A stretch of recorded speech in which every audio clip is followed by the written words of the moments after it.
Welcome back to another video. In today's video, we are going to do a fun DIY from Dollar Tree. I hope you guys enjoy this video. Make sure that you subscribe, grab a cup of coffee, and let's get started. So I got this little wood palette, and I thought what I would do with this is make it a little fun festive fall sign. So I went ahead and picked up some brushes, some sparkly bats. I went ahead and picked up some more pumpkins. I got a pack of silver, and I'm going to use my pack from yesterday's video as well. And I picked up some black chalkboard paint. I also picked up a pack of white paint in here because they were out of just regular paint, and some stencils. I also went ahead and got some extra glue sticks, and I'm going to reuse some sparkly paper.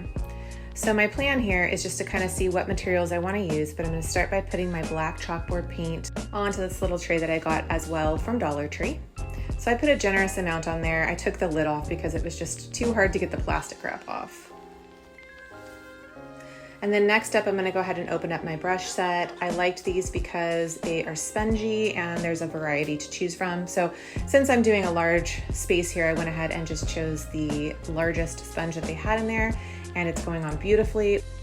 And what I really love about this chalkboard paint is it does dry fairly quickly, and you can just use it for so many different projects and ideas and things for fall and beyond, really and truly. So I just kind of went across it. I only did one coat. I felt like it did enough coverage, but as I was doing it, I just kind of made sure to fill in any gaps, really apply it nice and smooth. So now that the top is drying, I'm going to go ahead and move on to the sides. I kind of just held it up. I was a little impatient because I did want it all to dry at the same timing. So I went ahead and just started applying the chalkboard paint to the sides here. I probably could have propped it up with something behind it, but as I mentioned, I was getting a little impatient. I just wanted the paint to fully dry at the same time so I could move on to the fun things. But once again, this paint goes on very, very smooth, and you don't need a lot of it. So I do feel like a little bit goes a long way. And I can see as I'm doing this that the top is already drying fairly quickly. And we are all finished. I'm going to move on. So next up, I'm going to go ahead and play around with what types of items I'm going to place onto my mini sign here.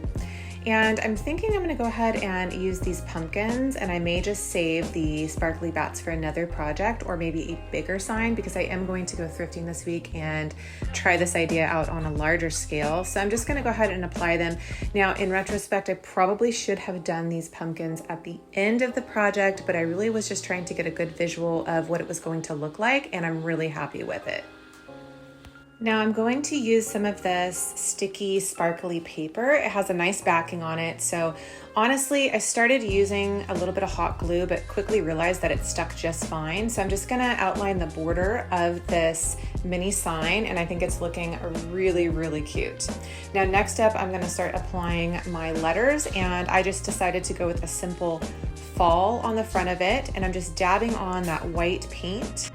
So as I mentioned, this is where putting the pumpkins on last would have probably been a better idea, because as you can see here, it was really hard to fit that last L on the sign, but it came out beautifully all in all. I think it's a really fun project. I have been uploading almost daily for you guys, so please subscribe if you love all things fall and bar fitness. I'll see you soon.